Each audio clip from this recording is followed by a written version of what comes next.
Directed by Wes Anderson, the Grand Budapest Hotel has an obvious quirky film style with a mix of realist formalist influences.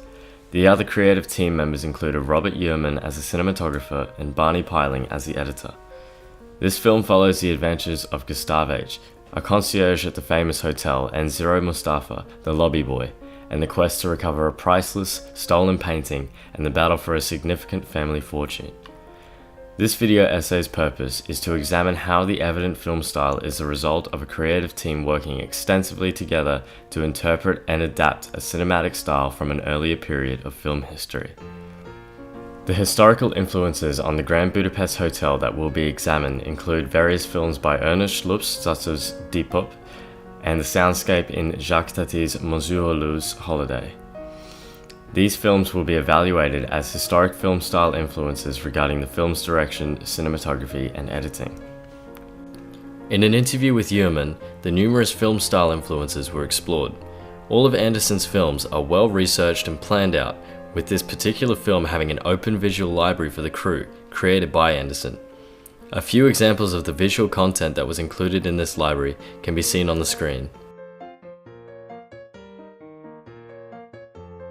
Within the film references section, many films were stored as visual inspiration, including Lubitsch comedies, Shop Around the Corner, To Be or Not to Be, Grand Hotel, The Red Shoes, 20th Century, Love Me Tonight, and The Smiling Lieutenant.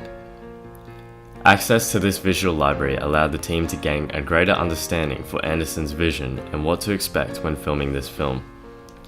Further, it is clear that Lubitsch's films significantly influenced the cinematography and mise-en-scene styles and techniques used in this film. A specific example is Lubitsch's Die Puppe. The clear influence can be seen through its similarities between the hand-built miniature for the exterior shots of the hotel and Die Puppe's opening sequence. The films in the visual library were also used to familiarize the creative team with the specific historical lenses and aspect ratios used throughout the filming process. Anderson decided to change each filming technique according to the historically accurate techniques, with time period specific lenses and aspect ratios to be used for the different time periods in question. This was to subtly show the time period shifts throughout the film, thus showcasing the film's quirky, historically influenced style. The aspect ratio of 1.37 to 1, used in Lubitsch's films, was utilized during the 1930s sequences. The 1960s sequences were filmed in 2.40 by 1 anamorphic, and the 1980s sequences were filmed in 1.85 by 1 ratio. Whilst these abnormal lenses were not as crisp as modern lenses, Anderson embraced these imperfections due to their distinctive aesthetic.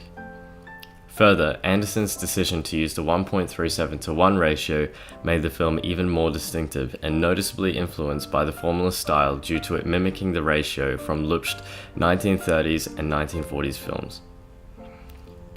Anderson's unique style and obsessive personality traits also significantly influence his films. By inserting his own personality, it helps Anderson create his own unique sense of realism through relatability. Throughout the Grand Budapest Hotel, there are multiple frames significant to Anderson's style. Whilst frames are consistently unique to Anderson, they also create visually aesthetic scenes. A specific example is the many symmetrically composed shots, a very distinctive Anderson trait.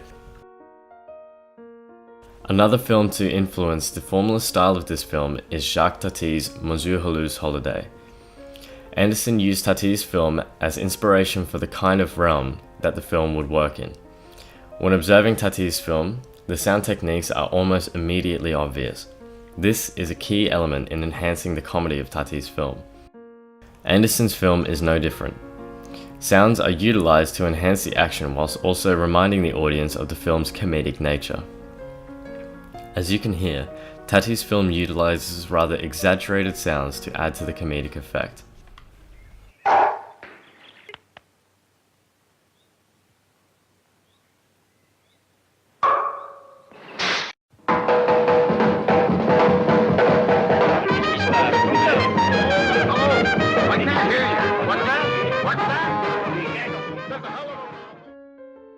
During this scene, Piling states that there was no sound, so everything had to be built from scratch. When you hear the cheese being stabbed or the sausage being chopped, the volume is ever so slightly heightened, and that helps make it an amusing sequence.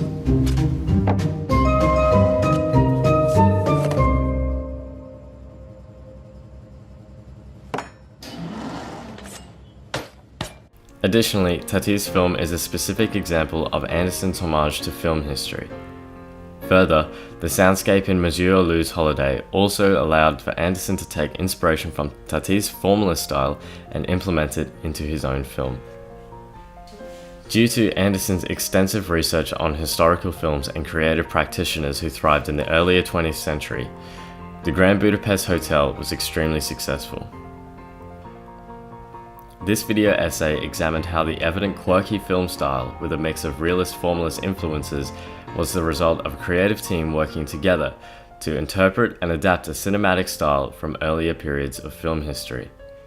In this instance, the Grand Budapest Hotel was particularly influenced by the early 1900s period of film history. However, Anderson also brought his own unique style to this film, which contributed to the quirky film style and the directions of the Grand Budapest Hotel.